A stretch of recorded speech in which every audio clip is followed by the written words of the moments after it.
Welcome to the Properties to Profit podcast. I'm Michael, your host. Excited to share with you my journey from a six-figure job to building a successful real estate business. Each episode will explore various aspects of real estate investing, from wholesaling and flipping to managing rentals. I'll share the lessons and insights I've gained, aiming to help you avoid mistakes and achieve your financial goals. Expect guest experts, valuable tips, and practical advice to guide you on your own real estate journey. Thank you for tuning in. If you find any value in this podcast, please subscribe, share, and follow me on social media. Let's turn properties into profits together. What's going on, guys? Mike here with Properties to Profits. And today, I'm sure you've heard about it, but we're going to talk about it on the episode. What if I told you that 50-year mortgages, the one that everyone's calling a financial trap, could actually make you a millionaire? But that's hard to understand and comprehend. But if you play your cards right, that extra long mortgage might be the smartest move you make. We're going to talk about it in today's episode. What a lot of people are realizing is the biggest challenge for most people isn't finding a home. It's affording the payment in today's interest rates.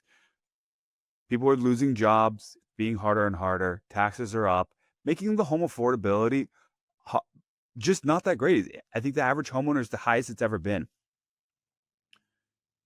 With home prices up, interest rates up, and taxes up, makes it extremely difficult.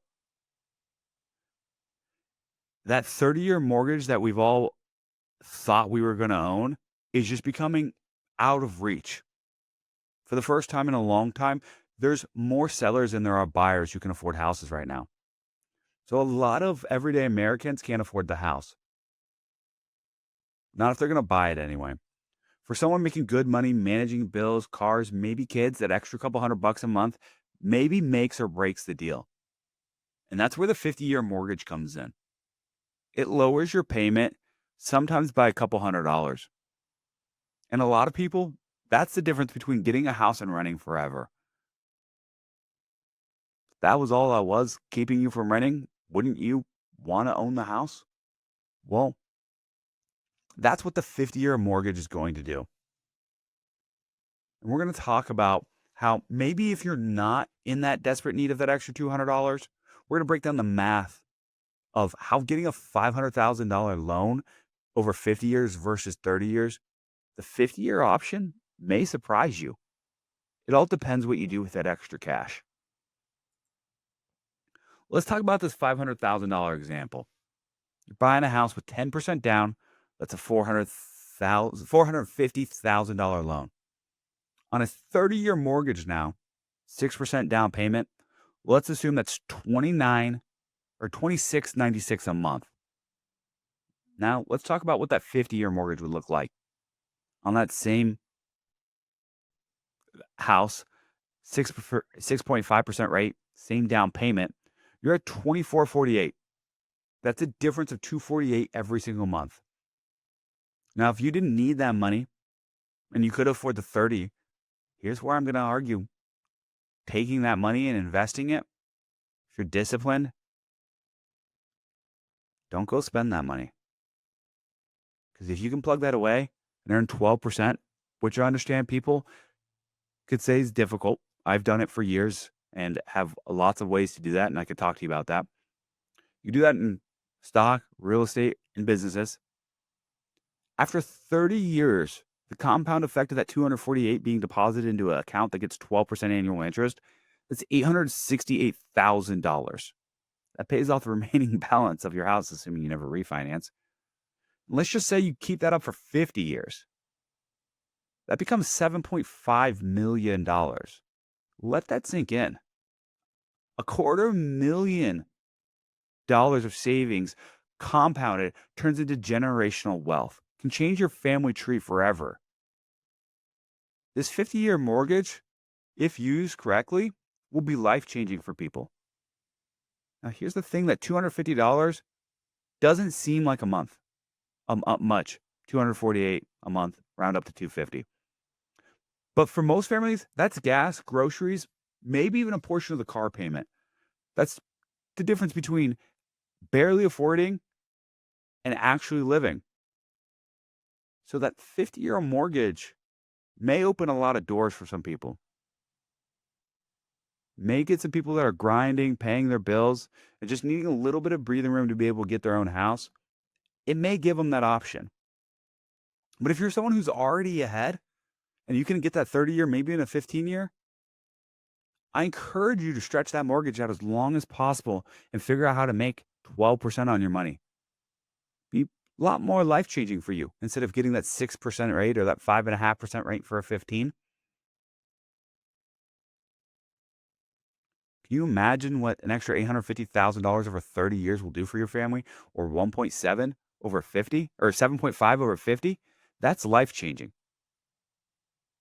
Now, the 50-year mortgage is not free, and there's going to be its problems. You're going to pay a lot more money in interest over the life of that loan. Equity buildup may be a little bit slower if we don't get appreciation because the majority of it's going to be front loaded, as all loans are. So if the market doesn't rise and it stays stuck like it has the last 2 years, you may be in trouble if you have to sell for some need. Job relocation, loss of job, income goes down, anything like that. You have a kid and you don't want to put them in the school district that you're in, you may be in trouble. That's why you need to be strategic here. Figure out how to still increase your income and do all those things that we talk about. This loan isn't going to be for everyone. It's for people who understand cash flow and people who have discipline. But here's the other side. Why you might want to jump on this sooner than later instead of trying to get into a 30-year mortgage if you can get into the 50-year mortgage now.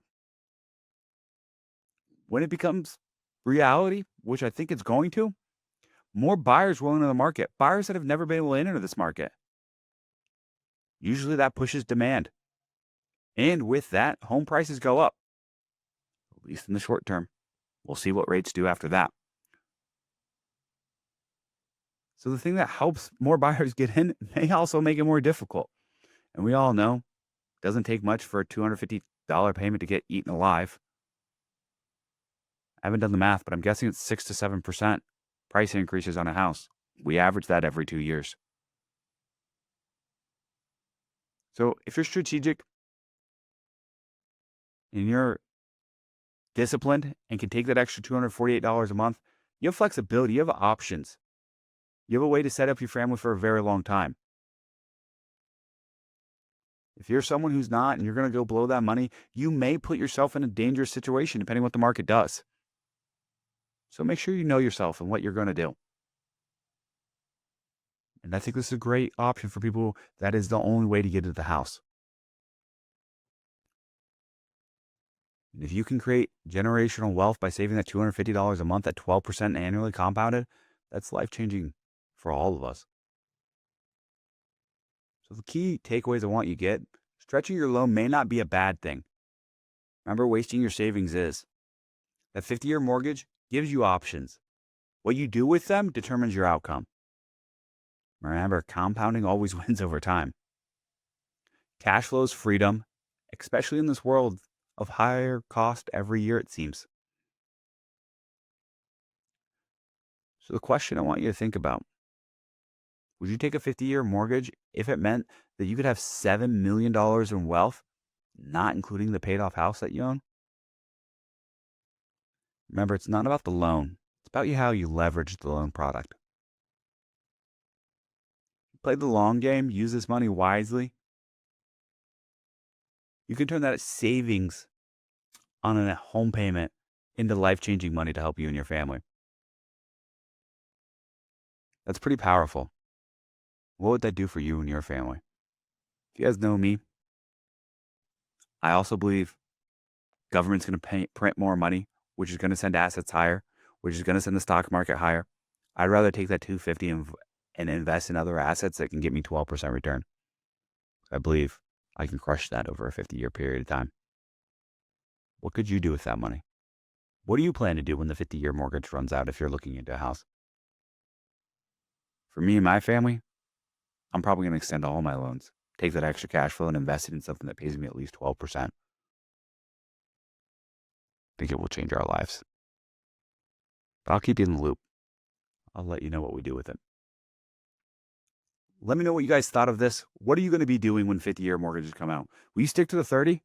Will you be like your parents' generation and try to stick to a 15-year to save 0.5% on interest, knowing that you could have just taken that extra cash and got 12% and compounded it over 30 years? Or will you play it smart and invest that difference so that you can change your family's tree forever? The choice is yours. What will you do?